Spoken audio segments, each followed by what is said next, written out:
Okay, everything, even if he's mefarish, then divrei hakol bekolshu, then but if he specifies, everyone's going to agree, even the smallest amount. My taima, what's the reason why, if he specifies, everyone's going to agree? Mefarish nami kibriya dami. Because once you specify, it means that you're saying even the smallest crumb is important. And so therefore, it's the equivalent of eating a full item, like the ant. And so therefore, just as once you have a significant item, that becomes prohibited. So this is also going to be prohibited, even the smallest amounts. But if he says even a kazayas and eats a crumb, he's potter. That's correct. Right. Yes. Right. It's got to be, he specifies the smaller amount. Ve'amar Rava, Rava says furthermore, machlokes b'shelo ochel. The machlokes is also when he says, I will not eat. Now, this is where we're going to start getting into it comes really starts having conversation starting from the next Mishnah, but it's worthy to point out right here that when it comes to the language, and this Roi was commenting on, so it's worth mentioning also that we're liable when it comes to oaths. We're liable to whatever it is that we say, and so it becomes a requirement to be able to interpret whatever was said according to whatever the real meaning of what is said means. One way to understand whatever was said and what that means is to understand it by looking at the words of the Torah. And when you see the words of the Torah say that this word means an oath, this word means this word, then of course that's what it means, right? Because before we look in the Torah and that's where we get constant words. Otherwise, when something is vague, then we try to understand what a person might have thought or would have said, what his understanding is. And that's what we're trying to understand. We're trying to interpret the understanding of the person. When he says this word, what is it that he means by using this word? So therefore, Rava says, what if a person says, this whole argument between Rabbi Akiva and the Chachamim is a person says, I won't eat, in which case we're trying to figure out, Rabbi Akiva says, when he says, I won't eat, when it comes to a vow, since sometimes he could mean even the smallest amount, that's for sure what he means. And the Chachamim say, no, it has to be a kazayas. But aval, beshalo et om, if the person says, I will not taste any bread.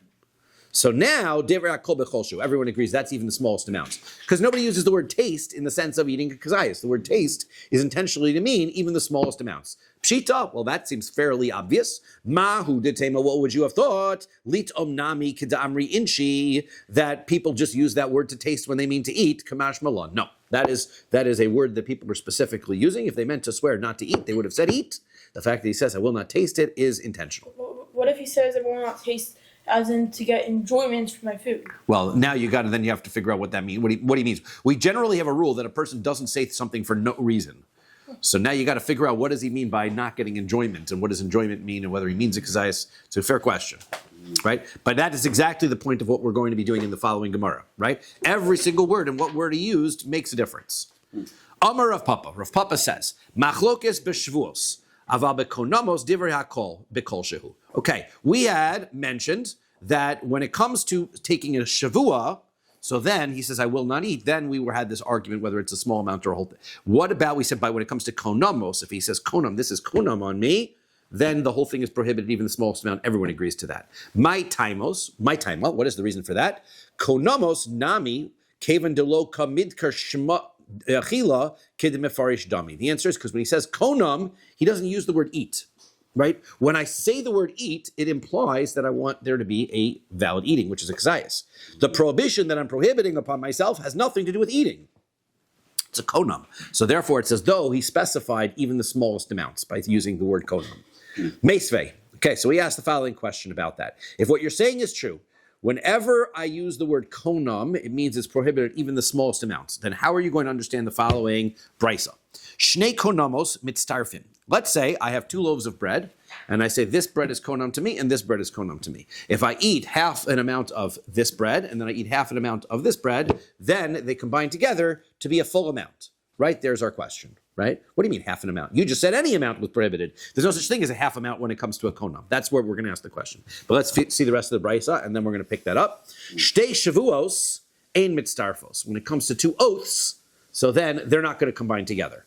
Rabbi Meir says, konamos kishvuos, that konamos and shvuos are the same. So now, v'isaka, pointing, we're going to go back and discuss all of those lines in a moment, as we do, but first we brought it in order to ask this question, v'isaka daita chayav bekol shehu, if you're going to be liable for a konam if you eat the smallest amount, lama li litzarif, then what's the point of taking a bit of this bread and a bit of this bread and combining them together? There's nothing to combine. I eat a crumb of that bread, I'm liable. So the answer is, Da'amar achila mizu alai konim, achila mizu alai konim. The answer is, what if he did specify that the konam is, I will not eat? Now that he said eat, remember that was the whole idea. By using the word konam, I didn't specify eat, therefore I meant even the smallest amount. What if I did? What if I said, konam, I will not eat this? So now that he said eat, it goes back to a kazayas. And so that's what's going on. Now we're going to say that when it comes to konamos, for some reason, the argument is whether I can eat half from this bread and half from this bread. When it comes to konamos, according to the Tanakama, I can combine those two together. When it comes to Shevuos, for some reason, I don't combine those two things together. And Rabbi Meir says it's the same thing. So ihachi, if that's true, if that's how you're saying it, amai mitzarfos, why would you combine these two things together? Sof, zil lahacha lekashira, zil lahacha lekashira. At the end of the day, what did you say? You said, I will not eat from this loaf, and you didn't. I will not eat from this loaf, and you didn't. So then, I will not eat from this loaf. Does that mean he's making a shvuah, right? He's making a konam there. In this case, you're right. That would be a shvuah. We should have said, I konam, this loaf, eating from this loaf is konam on me. Eating from this loaf is konam on me. Now it's a konam, right? So they should not combine because he didn't violate either of the two statements. Each statement was, I won't eat a konam from this loaf, and I won't have an eating from this loaf. You didn't. So, Da'amar, the answer is, he must have said, Achilu mishtehem alai konam. Then he must have said, eating from these will be a konam on me. Well, now, again, this is where it becomes really important. The language that he uses changes everything, right? If he said, I won't eat from this one, I won't eat from that one, then he wouldn't be liable. But because he said, I won't eat a kazayas from konam, a kazayas from these two loaves on me, now they will combine together. Okay, de kavase gabe shvuos. What about now? We're going to say, okay, if that's the case of the brisa, now I need to take that same exact case. Shavua, I'm taking a shvua that I will not eat from these two loaves, and you're saying that they don't combine. Why not? What's the difference? So, de kavase gabe shvuos, damar shvua shelo ochel mishtehen, amayin mitzarfin. If that's the explanation of the brisa, why would it be that if I say I take a shvua that I won't eat a kazayas from these two loaves, that I would not be liable? Of course I should be liable, right? I violated my shvua. So that doesn't hold. So Amar Rav Pinchas, so Rav Pinchas gives his answer.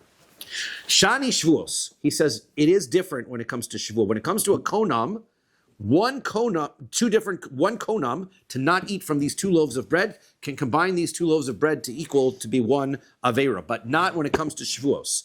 Mitoch shechalukos lechataos ein mitztarfos. When it comes to Shevuos, he says that they are going to be distinct for korban chatos, meaning that let's say the person were to eat a kazayas from this loaf, and then he would eat a kazayas from this loaf, then it's considered to be two separate violations of his shvuah. As he said, I will not eat. I will not eat. That's my shvuah. So then what did he do? He ate. The act of eating, when it comes to a shvuah, it's the act of eating, which is the prohibition. So therefore, you did two acts of eating.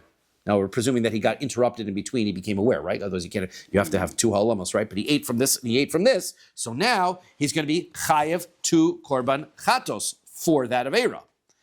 And on the other hand, when it comes to a konam, the prohibition is the loaf. So if I ate a kazayas from this one and I ate a kazayas from this one, what did I do? I violated my konam, but I violated my konam. I said I wouldn't eat a kazayas. I did, but it's one. So therefore, since they're not divided up into, when it comes to a konam, it seems to me that I think what they're saying is that the prohibition is on the bread. There's no such thing as now that you've combined these two things together. It's all one avera together. I would bring one korban for it. Shvuos, it's two different actions. You said or? Or, even if you said or. When you did a konam. Yeah. You said this or this. That's correct. There's It would still be one korban. What did he say? He said, hare, what was the word? He said, konam, what was exactly what it says? Konam, achila mishtehem alai konam. He didn't say or. Right? What if he said or, would it make a difference? Yes, right? You can't combine. Right? If you said So or, Mr. Galib is saying yes, it makes a difference. Right? It makes some sense to say, right? If you're saying or, then you're saying each one is its own separate avera. Okay, good. I'm going to think about it, but that doesn't sound off to me, right? Okay. Okay, so Rabbi Meir says konamos kishvuos, to which Rabbi Meir says no, konam and shvuos are the same, right? So now bishlama, yeah. No, the case that we said or, you'd only have and one in there because you said or. You said either this one or this one. That also would be true, right? If what I would have to say is if I would be, well, I think that what we're saying is it would be a konam if I do this one or I do that one, which means either or would be an avera. So if I did this one and this one, then maybe it's two.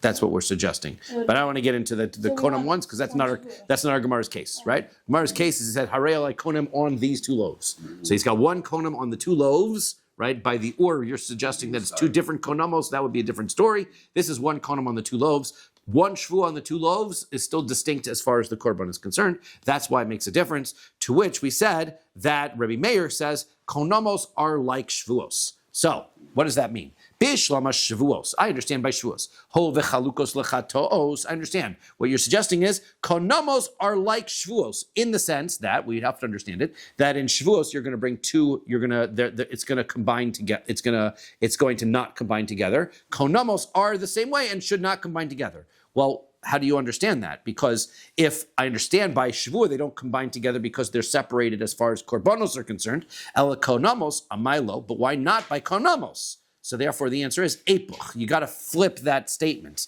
and say that Rabbi Meir says Shavuos kekonamos, that Shavuos are like konamos in the sense that just like konamos combine together, Rabbi Meir says Shavuos, despite the fact that they're separated as far as two chatos, they still combine together to equal one whole shear, right? Rabbi Meir is going to say that that's still your intention in your vow when you said, I'm not going to eat from these two loaves, was to combine the two even in half amounts. Okay, so that is Rabbi Meir's perspective. Okay, V'leisle liderav Pinchas, and he doesn't agree, right?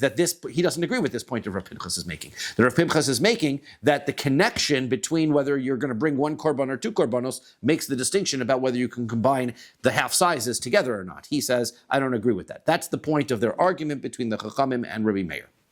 Ravina says, Ki ka'amar Rav Papa le'inyan malchus. He says, you know what? Rav Papa is talking about as far as malchus is concerned, right? He says that that he said that this disagreement about whether you're going to be, one second.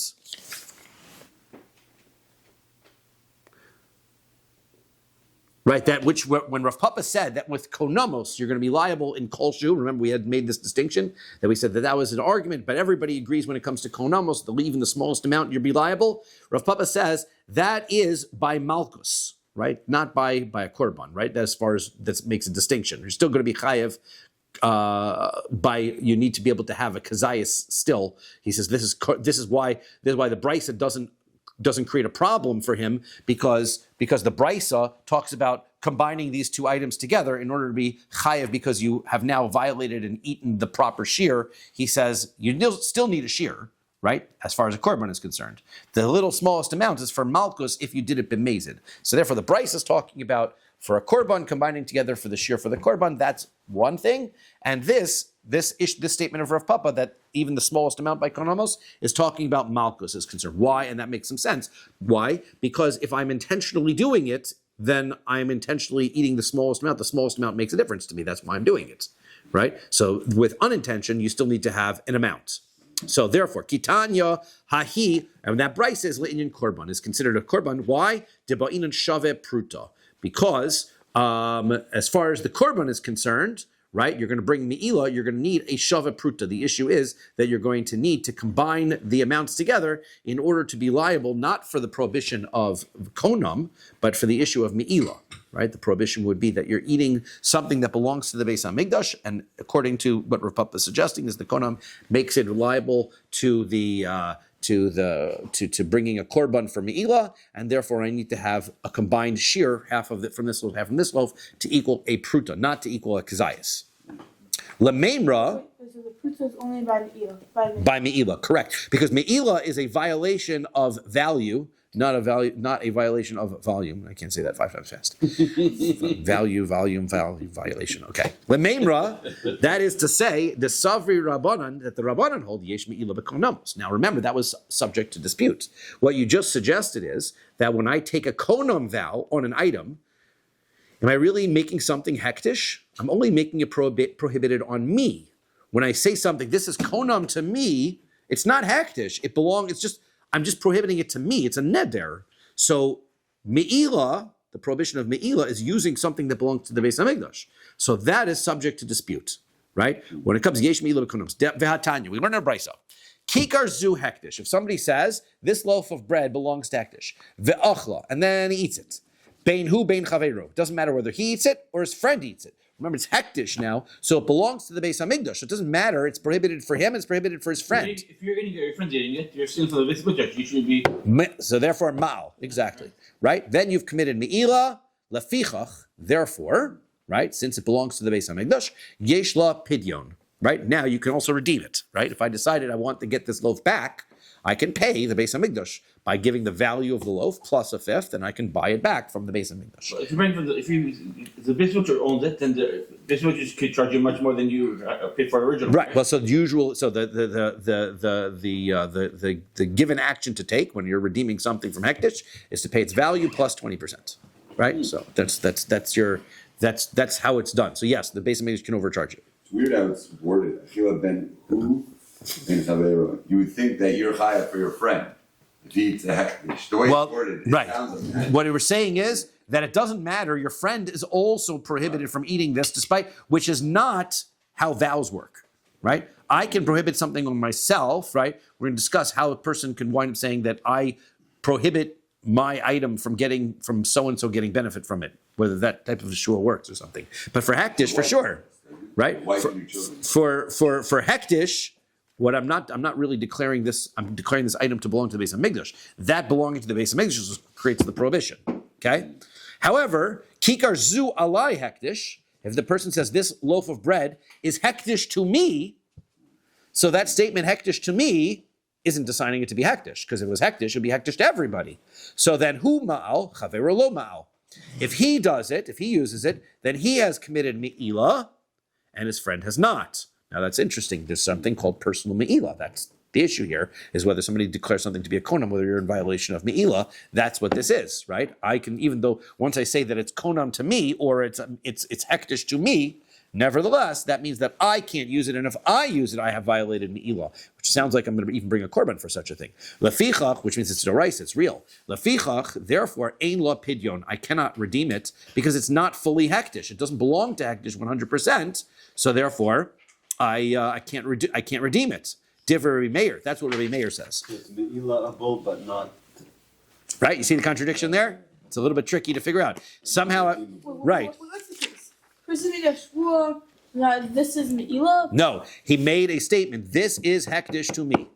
It's not a shvua, right? Oh, this is hektish to me. Correct. So now it becomes hektish to him as far as me'ila is concerned, but it's not hektish enough to be able to redeem it, because it's not hektish to everybody, right? So therefore, somehow it has this ability to be me'ila for him, where he still can't redeem it because it's not really hektish. So as we're looking at that, going, that seems a little bit self-contradictory. We'll discuss. So then, v'chachamim omrim. In that case, it's only. So in this case, the chaver would not be able to eat it, but His chaver can eat it because it's only on him. Harei alai, right? how something only. How can I say this coffee cup? This is yours only to me. No, I say it belongs to. It is hektish to me. That's correct. It's a weird statement, right? If you're having trouble with the statement, that's okay, because we're all going to have trouble with it in a minute. So v'chachamim omrim, the chacham say, bein hu or bein chavero, whether it's him or whether it's his friend, lo ma'al, there's no me'ila there, right? Lefisha ein me'ila b'konamos. You can't have me'ila by konamos. That's a personal thing. There's no me'ila. So this is the issue. Now you have it backwards here. The chachamim seem to imply that there's no me'ila by a personal konam. Rabbi Meir is the one who says there is. And if what you're saying is true, the chacham should be the one who holds that there's me'ila by konam, because you just said that even that you're going to combine the shiurim together as far as bringing a korban for the konam. So the answer is, Epoch, you've got to flip the shitas. Make a Rabbi Meir and the Chachamim. Echad zeh ve'echad zeh lo mal. Then either one has not committed me'ilah. Lefi she'ein me'ilah bekonamos divrei Rabbi Meir. It's Rabbi Meir who holds there's no me'ilah.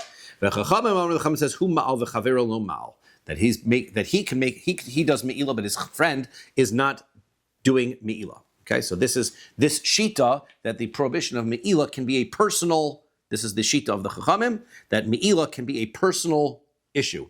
That if I declare something becomes hektish to me, I'm declaring myself, essentially what I'm doing is declaring some kind of requirement upon myself to give money to the Beis HaMikdash, and if I violate that and use what I promised, then I have committed me'ilah because I have taken something that should have been donated by me to the Beis HaMikdash.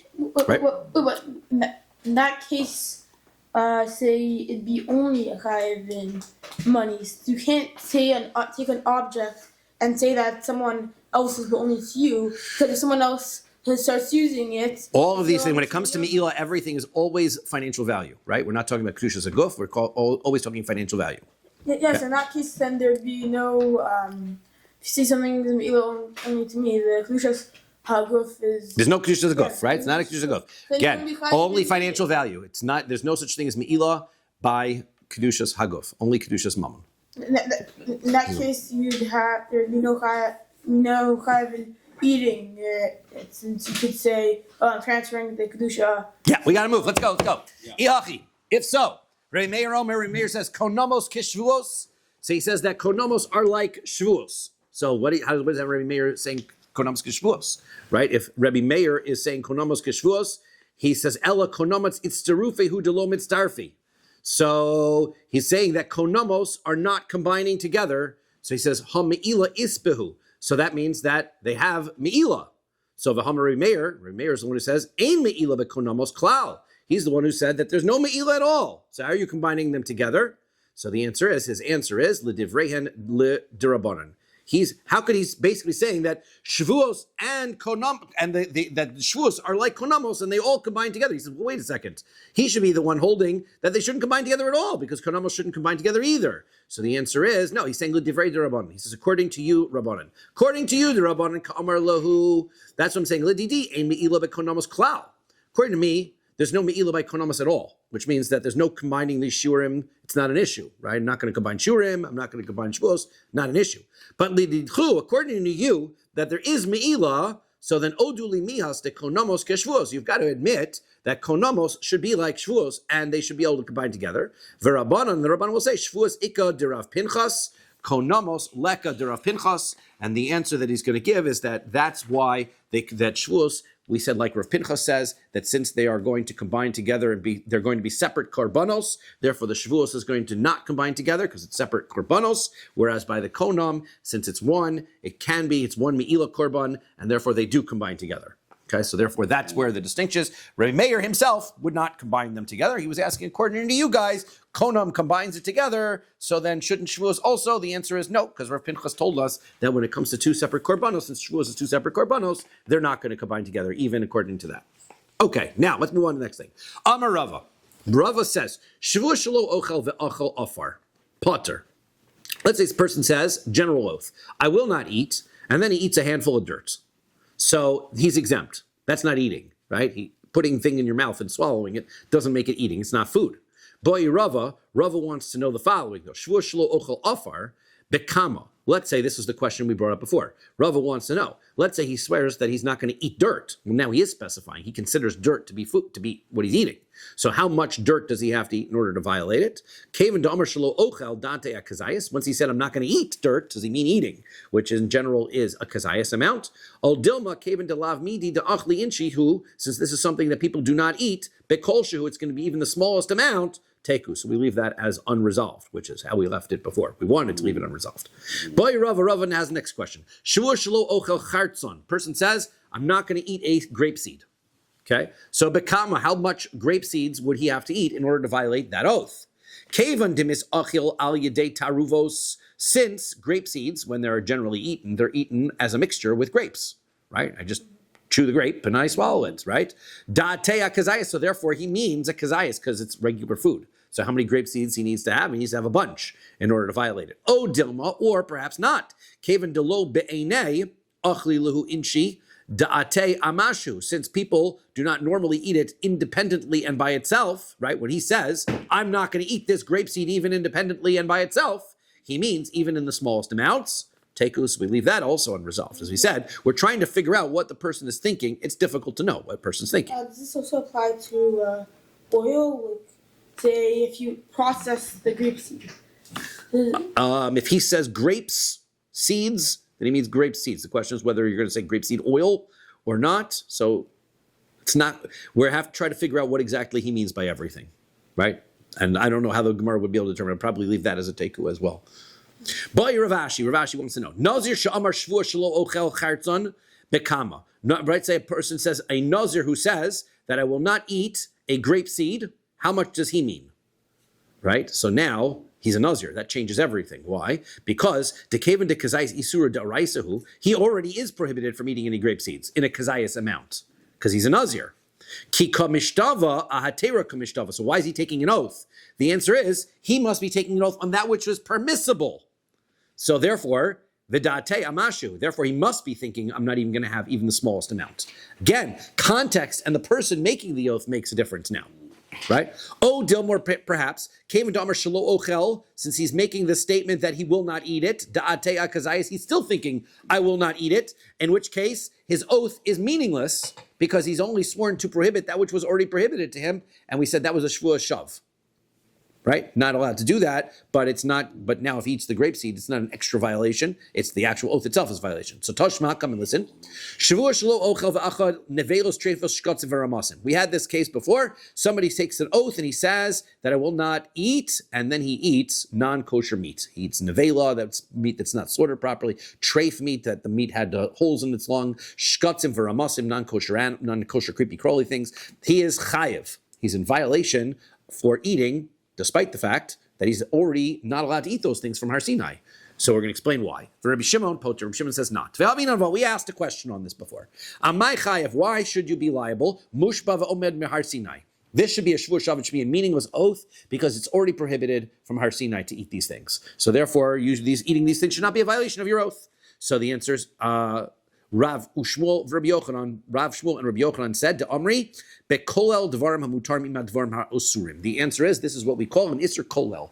An Isser Kolel is when I add onto the prohibition in the Torah by including other things that were permitted, but at the same time, my oath also includes things that were prohibited. So this case, the person said, I will not eat. Now, then, would you be chayiv two chatos? hang on. Therefore, when I said I will not eat, right? So then the prohibition of eating falls on all foods, including the non-kosher ones. Are you going to be liable both times for two things, violating my oath and for eating the non-kosher food? Yes. Right? It can be in violation of two Yisurim for the one eating, yes. But what I do is, because I am adding on those things which are permissible, I can also add on another second layer, which I can't do. If I said, if I took an oath, I will not eat treif, that's not an oath. I will not eat, period, and then I eat treif. Now it's an oath and it's a violation of the oath. That's what the first view is. For Reish Lakish, Reish Lakish says, no, I don't agree with that. Once he holds something is prohibited, you can never add a second layer, a second oath on top of it. Iatamotzi, you can't find a circumstance where a person would be considered liable for eating treif meat. Ella ibimafarish chatzi shiur. He must specify that he is prohibiting himself from eating half an amount, because the Torah only says I'm chayav when I eat a kazayas. If I say I'm going to take a shvuah, not even to eat half a kazayas, that's when I can be liable an oath for doing something because the Torah didn't prohibit that. Va'aliba de Rabbanon, and that's according to the Rabbanon, right? Why? Because according to Rabbi Akiva, I'm already prohibited in the smallest amount, right? So therefore, according to the Rabbanon, according to Rabbi Shimon, right? Because Rabbi Shimon said that I'm already prohibited in the smallest amount. The Rabbanon hold that has to be a kazayis. Ibistam va'aliba de Rabbi Akiva. So I'm sorry, va'aliba de Rabbanon ibistam va'aliba de Rabbi Akiva. Of Ibistam, Rabbi Kiva. I could say it's according to the Rabbanon, where he specifies a half amount, or according to Rabbi Kiva, where he doesn't specify anything, because Rabbi Kiva says the oath is going to take effect. Why? Because the oath is going to make it even the smallest amount, right? Whereas the nevela, the treifa, is going to be in a kazayas. So therefore, that's where it adds on. To Amar, because he says, Adam oser atzmo bekolshu, that a person prohibits when he takes an oath upon himself, even in the smallest amount.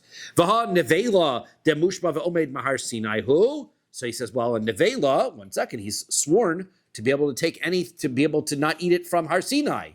Dechi chartzon legabe nazir damya, which is exactly the same case as the nazir eating the grape seed. We have a great parallel case. V'taima, now the reason is that why, according to the Chachamim, he would be in violation. The only way for according to Reish Lakish for him to be in violation is if he specifies that I'm not going to eat the half amount.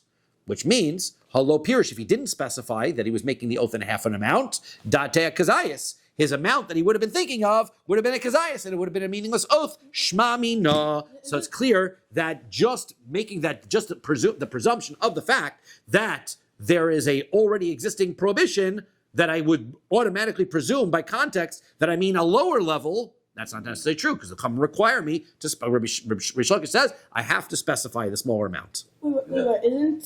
Isn't this a refutation of Rabbi Akiva? No, according to Rabbi Akiva, so Rabbi Akiva would suggest fine that you don't have to specify.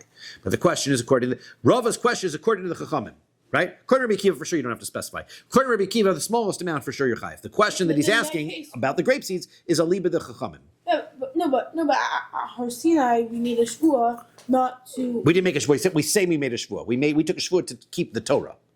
Yeah, In the volume amounts. We didn't say that we kept even the smallest amounts. Yeah. Okay. Ella tifshot debayi Rava. So you have to conclude, right, that Rava has a question. Shvuah shelo ochel ofar bekama. So that now, if that's the case, then you're going to also be able to resolve this other thing that we said, right? That Rava asked the question. Shvuah shelo ochel ofar. A person makes an oath and he says, "I won't eat dirt." Bekama. How much would it be? So tifshot. So you should be able to resolve the adika kazayas.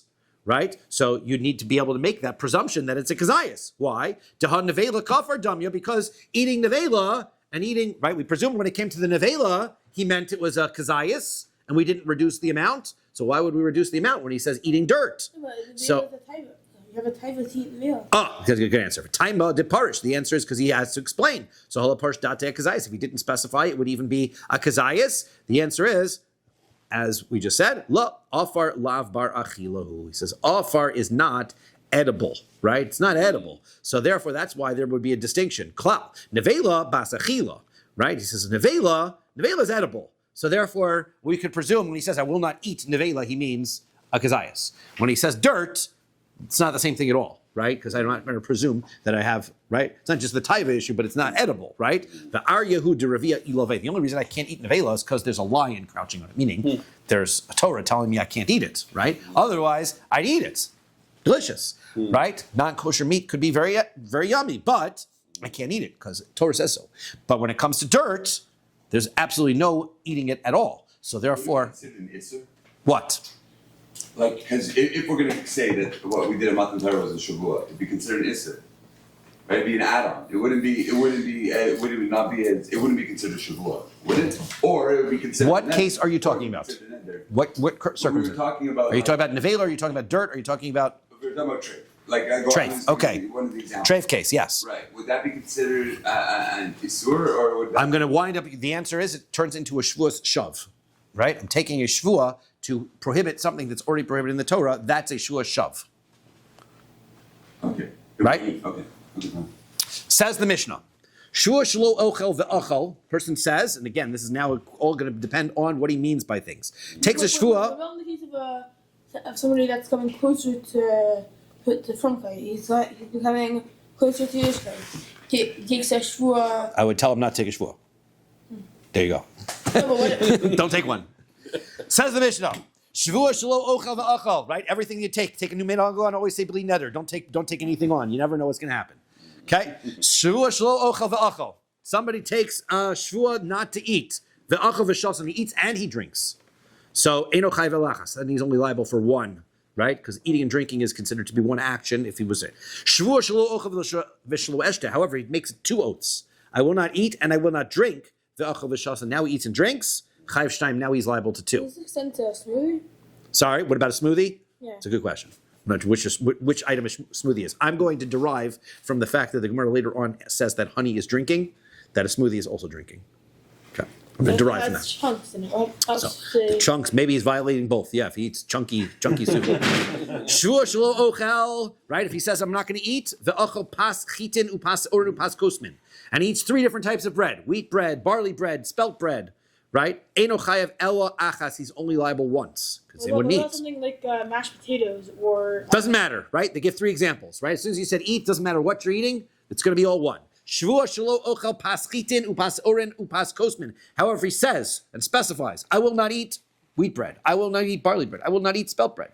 Ve'achal, then he eats those, chayav al kol achas v'achas. And then he's going to be liable for each one, because he's taken 3 separate oaths. Shevuos shelo eshteh, if he says I will not drink, v'shosa mashkin harbe, and he drinks lots of different drinks, eno chayav al achas, only one. Shevuos shelo eshteh yayin v'shemen udvash. However, the fact that if he says, I will not drink wine, I will not drink oil, I will not drink honey, v'shasa, and he does drink them, chayav al kol achas v'achas. Now he's liable for each one. Shevuos shelo ochel v'achal ochlin she'enan ru'uyin la'achila. He says, I will not eat, and then he eats non-edible items. V'shasa mashkin she'enan ru'uyin l'shtiya. And then he drinks things that are not drinkable. He drinks some vinegar, right? Putter, you are exempt. That's not a violation, because you haven't eaten or drank. You did something, you just put it in your mouth and swallowed it. Shvuah shelo ochel v'achol nevelos, trefos, shkotzim v'ramasim. This is what we had just discussed. Shvuah that I will not eat non-kosher meats. So then chayiv, you are liable. Rabbi Shimon says you're not liable, which we already explained, that it was either half amounts, according to Reish Lakish, or it was even in the, or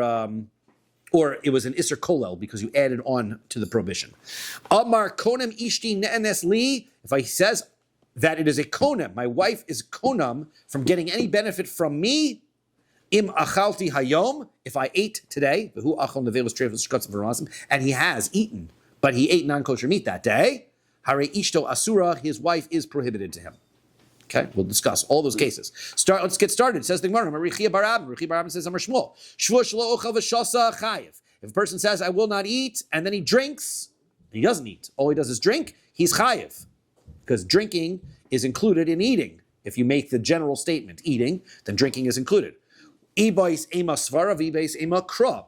Either it's going to be logical or a pasuk, and those are going to be the 2 ways that we can ever prove any of these languages, right? If the pasuk says so, then that's what the word means. If not, then it has to be logical. That's how people use the phrase. Let's start with the logic. A person will say to his friend, let's go get something to eat. And they go eat and drink in the bar, right? They go have a drink and eat in the restaurant. They eat and drink when they invite somebody out to eat. That's number 1. That's how the phrase is used. If you want, I will say, Kra, the pasuk says, that shtia b'chal chila, that drinking is included in eating. To Amar Reish Lakish says, Minayin l'shasiya shehi b'chal chila. How do you know that drinking is included in eating? Shneimar, the pasuk says, V'achalta l'fnei Hashem l'kach b'makom sheyivchar l'shakin shemosham meiser degancha v'siroshcha. Right, you're going to eat in that place where Hashem is going to choose in Yerushalayim. What are you going to eat? The tithing of your grains and of your wine. V'tirosh chamru. Tirosh is wine, and that's a drink. And it's called eating, right? You're going to eat it in Yerushalayim. So you can take your tithes of your wine and you're going to eat this wine in Yerushalayim. So you see that the you're going to eat it. So therefore, wine is eating. So drinking is eating. Well, but that doesn't prove it, because Vidilma al Yidei anigron. Maybe it was because they made anigron. Anigron was some kind of beet soup that included wine as one of the ingredients. But it's a food.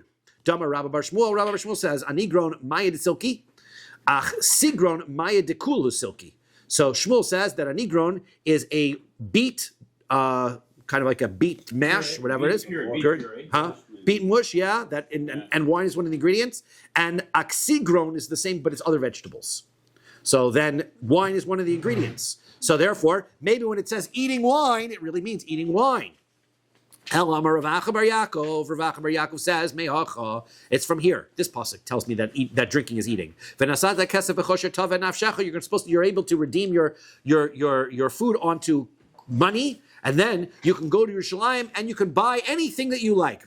You can buy meat, you can buy sheep, right? Cattle, beef, sheep, wine, and sheikhar, and other intoxicating beverages. And enjoy. Yayin chamru. Yayin is wine. Uksev, and it says, you're allowed to eat it. Maybe that's also using wine in your anigron. No, the answer says sheikhar ksiv. It says also sheikhar. Sheikhar is intoxicating beverage. Beer, perhaps, right? Midi de mishaker, some kind of other intoxicating beverage. Vidilma devela ki'ilis. Maybe it's talking about an intoxicating food, like the ilis fig, which or date, right? Right, Well, the figs. right? It's this ilus Yeah. fig that was an intoxicating food. And so ditanya, and that's what a shechar means. Shechar means something that's intoxicating, and it's referring to food. Ditanya is going to brisa. If somebody ate one of these ilus figs, or he drank honey or milk, and now he feels groggy as a result of that intoxicating effect. V'nichnas lamikdash, and he goes to do service in the Beis Hamikdash. V'avad, he's chayiv. He's in violation of the prohibition of drinking any or eating anything intoxicating. He can't do any service in the basement. Can't Well, do intoxicated. exactly. Ella, so rather gemar shechar mi nazir. The answer is the word shechar. We know what it means. Look at nazir, right? Shechar, it says nazir, intoxicating beverages. There it says right malahol and yayin. Just like by the nazir, the word shechar means wine. That's what he's not allowed to have, because it says very clearly in the pasuk by nazir that he's not allowed to eat grape products. The shechar that he can't have is the intoxicating beverage that comes from grapes. Afkan yayin. So to here, the word shechar means wine, and it's liquid wine, and so therefore that drinking is considered to be eating. Interesting that it says V'vakar Vatzon Uvayayin Uvashech. Now that's correct. So now what you'd have to say is if shechar means liquid wine, then yayin has to mean anigron, right? Otherwise, this is double language. Maybe doesn't a niggering mean to say that nowadays a smoothie would be considered Food. Well, no. But remember, we're using it in context of saying drinking is eating. So not only is smoothie food, but a glass of orange juice is food, right? That's all food. Then why do we make any distinction? Why don't? Oh, because if I made an oath, we're going to see the other way. What if I made an oath only to not drink? Drinking is not eating. Eating includes drinking, but drinking does not include eating. What if say have something like a match, say like a niggering that's not clear. So that is food. A negron is for sure food. The issue with a negron was we were trying to prove that wine is a food, and that's usually drank. The answer is no. Wine could be a food if it's not drank. It's in another. It's an ingredient in another thing. Okay. So Amar Rava says Af ananami tanina. We also see this in a Mishnah. That also proof that wine is eating. Shevuos shelo ochel ve'achal, our Mishnah, right? If he takes an oath that he will not eat, ve'achal v'shasa, and he eats and he drinks, inu chayav elach, because he's only liable once. Now, if you're telling that eating is that drinking is included in eating, then why would it be important for the Tana to tell me that I'm only chayav once? Of course I'm only chayav once. So if a person says that drinking is not included in eating, so then if you say that shtia is not included in eating, so if he says I will take a shvua that I will not eat, and in fact he ate and then he did v'asa malacha.